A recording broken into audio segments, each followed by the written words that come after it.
धन्यवाद पिता परमेश्वर गुरु यीशु मसीह के नाम से। परमेश्वर से प्रार्थना आप कर सकते हैं। तो चलिए हम इस वीडियो को शुरू करते हैं। हे पिता परमेश्वर, जो तूने मुझे एक नया जीवन, अच्छा जीवन और सांस दिया, इसके लिए मैं आपको बहुत बहुत धन्यवाद करता हूँ। स्वर्ग विराजमान हमारे पिता, आपका नाम पवित्र माना जाए, आपका राज आए, आपकी जैसे इच्छा स्वर्ग में पूरी होती है वैसे इस पृथ्वी पर पूरी हो। और मुझे ज्ञान और बुद्धि, ज्ञान और समझ देने के लिए परमेश्वर आपको दिल से धन्यवाद देता हूँ। हे पिता परमेश्वर, आपने एक अच्छा और सुनहरा दिन और मौका दिया है, इसके लिए हम आपको बहुत बहुत धन्यवाद करते हैं। परमेश्वर और जीवन दिया, इसके लिए हम आपको बहुत बहुत धन्यवाद करता हूँ। आपने हर महामारी से मुझे बचाया है, इसके लिए हम आपको बहुत बहुत धन्यवाद करते हैं। Hallelujah, praise Lord. प्रभु की स्तुति हो, पिता का धन्यवाद हो, परमेश्वर का धन्यवाद हो। आज सुबह के समय के लिए पिता को हम धन्यवाद देते हैं। सुबह की प्रार्थना आपको हम सुनाएंगे कैसे किया जाता है।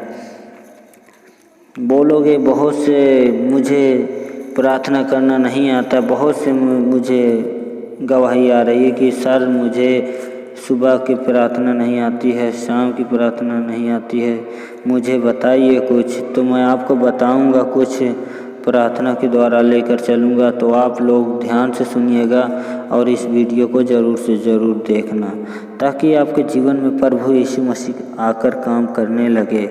क्योंकि जब आप लोग विश्वास करोगे तभी तो आपके अंदर आके पिताजी काम करेंगे। नहीं तो बोलोगे ऐसा थोड़ा होगा, बोलने से कुछ भी नहीं होगा। तो आप लोग से मैं विनती करता रहता हूँ कि आप लोग मसीह में भाई और बहनों बने रहिए। क्योंकि जब आप लोग वचन सुनते हैं या भजन सुनते हैं या प्रार्थना सुनते हैं तो आपको कुछ न कुछ तो लाभ होता ही होगा। क्यों नहीं होता है? जब आप लोग जब इतना मानते हो तो आपको क्यों नहीं लाभ होगा? तो इसीलिए मैं कहता हूँ कि आप लोग हमेशा के लिए पिताजी की ओर आ जाइएगा। तो आप लोग बने रहिए, हमेशा के लिए खुशहाल रहोगे। तो आप लोग निश्चिंत रहकर काम करिएगा, क्योंकि डरना नहीं है किसी चीज़ को। जब आप लोग डरेंगे तो कहाँ से काम होगा? तो मैं इसीलिए आपको हमेशा के लिए आपके लिए वीडियो बनाता रहूँगा, ताकि आपके जीवन में प्रभु यीशु मसीह आकर काम करने लगे। तो मैं आपको कुछ सिखाऊंगा कि प्रार्थना सुबह की कैसे किया जाता है। तो आप लोग सोचते होंगे कि क्यों नहीं मुझे आता ऐसे प्रार्थना। बोलता हूँ मैं आपको कि आप लोग जब प्रार्थना करें तो जैसे मैं बोलता हूँ वैसे रिपीट करिएगा, एक बार नहीं बार बार देखिएगा। जब आप सीख जाएं प्रार्थना करना तो आप लोग निश्चिंत होकर आराम से बंद कोठरी में जाकर प्रार्थना कर सकते हैं। क्योंकि जब आप लोग प्रार्थना करोगे तो मैं जैसे बताता हूँ प्रार्थना कैसे किया जाता है। परंतु जब तू प्रार्थना को तो अपनी करे, मतलब जब तू प्रार्थना करे, कोठरी में जा और द्वार बंद करके अपने पिता से जो गुप्त में है, पिताजी कह रहे हैं कि तू कोठरी में जा और बंद करके दरवाजा बैठ जा, प्रार्थना कर, मतलब बैठकर प्रार्थना कर। तब तेरी पिता जो गुप्त में देखता है तुझे प्रतिफल देगा। पिताजी जब तू बंद कोठरी में जाएगा तो पिताजी तुम्हारी प्रार्थना को देखता है, सुनता है, प्रार्थना देखता है। प्रार्थना करते समय अन्य जातियों के समान बकबक ना करो। प्रार्थना करते समय अन्य जातियों के समान बकबक मत करो, क्योंकि वे समझते हैं कि उनके बहुत बोलने से उनकी सुनी जाएगी। ऐसा नहीं है। पिताजी नहीं बोल रहे, चेले उनके बोल रहे हैं। बहुत से हैं कि प्रार्थना करते समय अन्य जातियों की तरह बकबक करते हैं, तो ऐसे नहीं है। वो सोचते हैं कि हमारी बोलने से, ऐसे बकबक करने से हमारी सुनी जाएगी प्रार्थना, तो ऐसा नहीं है। तो मैं आपसे कहता हूँ, इसीलिए तुम उनके समान ना बनो, क्योंकि तुम्हारा पिता तुम्हारे मांगने से पहले ही जानता है। पिताजी कह रहे हैं कि तुम उनके जो बकबक करते हैं या चिल्लाते हैं ज़्यादा, उनके समान तुम ना बनो। तुम्हें जिस चीज़ की ज़रूरत है पिताजी तुम्हारा ज़रूरत पूरा करेंगे, क्योंकि तुम्हारे मांगने से पहले ही पिताजी जानते हैं तुम्हारी क्या क्या आवश्यकता है। पिताजी जानते हैं कि तुम्हारी क्या क्या आवश्यकता है। अंध तुम इस रीति से प्रार्थना किया करो, तुम इस रीति से प्रार्थना किया करो। हे हमारे पिता, तू जो स्वर्ग में है, तेरा नाम पवित्र माना जाए, तेरा राज आए, तेरी इच्छा जैसे स्वर्ग में पूरी होती है वैसे पृथ्वी पर पूरी हो। हमारी दिन भर की रोटी आज हमें दे, हमारी दिन भर की रोटी आज हमें तू दे, और जिस प्रकार हमने आपने अपराधियों को क्षमा किया है, वैसे ही तुम भी हमारे अपराधों को क्षमा कर। पिताजी से कह रहे हैं कि जैसे तूने सबको अपराधियों को क्षमा किया, वैसे हमारा भी अपराधियों को क्षमा कर, और हमें परीक्षा में ना ला, परंतु बुराई से बचा, क्योंकि राज और प्रकम और महिमा सदा तेरी ही हो। पिताजी के और मतलब जितना हो सब तेरी ही ओर हो, आमीन। इसलिए यदि तुम मनुष्य के अपराध क्षमा करोगे तो तुम्हारा स्वर्गीय पिता भी तुम्हें क्षमा करेगा।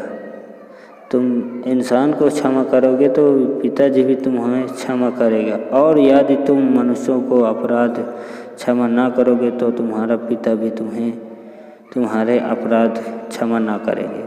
क्यों ऐसा क्यों कह रहे हैं? पिताजी कह रहे हैं कि जब तुम इंसान को नहीं क्षमा करोगे तो तुम्हारा अपराध कौन क्षमा करेगा। तो इसीलिए मैं कहता हूँ कि आप लोग ऐसा प्रार्थना करिएगा। तो आइए हम आपको सीख दे चुके हैं कि आप लोग प्रार्थना कैसे किया जाता है, तो आप लोग निश्चिंत होकर आप प्रार्थना करिएगा और करते रहिएगा। तुम सुन चुके हो कि कहा गया था, भविष्यचार न करना, परंतु मैं तुमसे यह कहता हूँ कि जो कोई किसी स्त्री पर अकाष्ठी डाले वह अपने मन में उससे भविष्यचार कर चुका है। पिताजी कह रहे हैं कि तुम अपना भविष्य मतलब स्त्री पर मत कभी लगाना, नहीं मत कभी उससे गलत फहमी में रहना, उसके गलत कामों उसके साथ ही नहीं करना। तुम सुन चुके हो कि कहा गया था, आँख के बदले आँख और दांत के बदले दांत। तुम सुन चुके हो कि आँख के बदले आँख, दांत के बदले दांत, परंतु मैं तुमसे यह कहता हूँ कि बुरे का सामना ना करना। पिताजी कह रहे हैं कि परंतु तू बुरे का सामना मत करना, परंतु जो कोई तेरे दाहिने गाल पर थप्पड़ मारे उसकी ओर दूसरा भी गाल फेर देना। परंतु तेरी गाल पर कोई थप्पड़ मारे तो उसके ओर दूसरा भी गाल कर देना, चाहे तो उसे दोहरा भी ले देना। जो कोई तुझे क्रोध भर बेगार में ले जाए तो उसके साथ 2 कोस चला जा। तुझे जो कोई बेकार कोस में मतलब ले जाए तो उसके साथ चला जा। जो कोई तुझसे मांगे उसे दे, और जो तुझसे उधार लेना चाहे उससे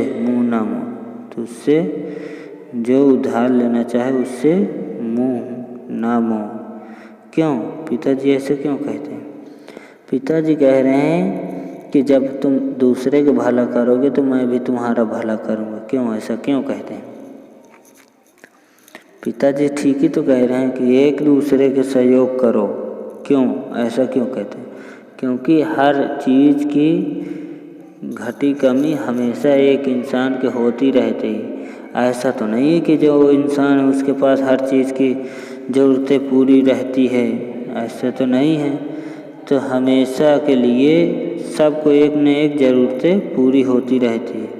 तो इसीलिए मैं आप लोगों से कहता हूँ कि एक दूसरे के उद्धार से चलिएगा और हमेशा के लिए बने रहिएगा। पिताजी की ओर हमेशा आप लोग गाते गुनगुनाते रहिएगा, क्योंकि जब आप लोग विनती करते हैं, प्रार्थना करते हैं तो आपकी महिमा होती है।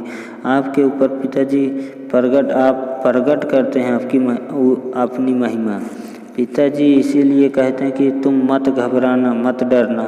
क्यों ऐसा बोलते हैं? पिताजी को जब मालूम है ना, तो इसीलिए तो कहते हैं तो इसीलिए मैं आपसे विनती करता रहूँगा ताकि आपको ज्ञान बुद्धि सामर्थ्य मिलती रहे। मैं आपसे रिक्वेस्ट करता हूँ इस वीडियो को लाइक करना, शेयर करना और कमेंट करके अपनी गवाही मुझे बताना। मैं आपके लिए प्रार्थना जरूर करूँगा। आइए तो इन्हीं वचनों के ही समाप्त करते हैं। पिता परमेश्वर के नाम से धन्यवाद।